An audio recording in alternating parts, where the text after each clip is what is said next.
68 വയസ്സായി എനിക്ക്. എന്നെ നീ പറയണമെങ്കിൽ നിനക്ക് ഏകദേശം അതേ പ്രായമുള്ള ഒരമ്മ നിൻ്റെ വീട്ടിലുണ്ട്.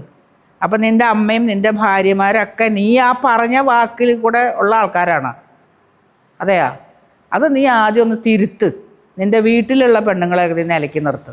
എന്നിട്ട് നീ എൻ്റെ അടുക്ക വന്നാൽ മതി കേട്ടാ. നിന്നെ എനിക്ക് എവിടെയെങ്കിലും വെച്ച് കിട്ടും, നോക്കിക്കോ. ഞാനൊരു സീനിയർ സിറ്റിസനാണ്. അപ്പം നീ വിചാരിക്കും നിങ്ങൾ എന്നെ കൈകാര്യം ചെയ്യും. എന്തിനാണ്? അതിനൊക്കെയല്ലേ നമുക്ക് ആൾക്കാർ കിടക്കണത്. എൻ്റെ കൂടെ നിൽക്കുക ആൾക്കാരില്ല എന്ന് നിൻ്റെ വിചാരം.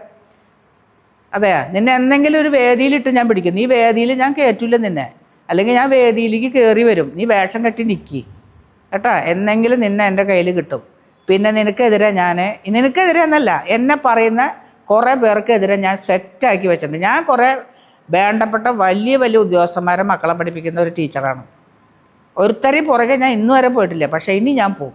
എനിക്ക് ഇന്ന പോലെ സാറേ ഒരു പ്രശ്നമുണ്ട്, സാറിന് കൈകാര്യം ചെയ്യാൻ പറ്റും എന്ന് ഞാൻ പറഞ്ഞാൽ അവർ 100 വട്ടം ചെയ്തു തരും. എന്താ പറയുക, ഞാൻ ഇന്നു വരെ ഒന്നിനും പോയിട്ടില്ല. ഒരു പ്രോഗ്രാം വേണമെന്ന് പറഞ്ഞിട്ട് വരെ ഞാൻ പോകാറില്ല. മന്ത്രിമാരെ മക്കളെ വരെ ഞാൻ പഠിപ്പിച്ചിട്ടുണ്ട്. അപ്പം നിന്നെ എനിക്ക് എവിടെയെങ്കിലും വെച്ച് കിട്ടും കേട്ടോ മണിക്കൂട്ടാ. നീ ഓർത്തോ, ജാഗ്രത.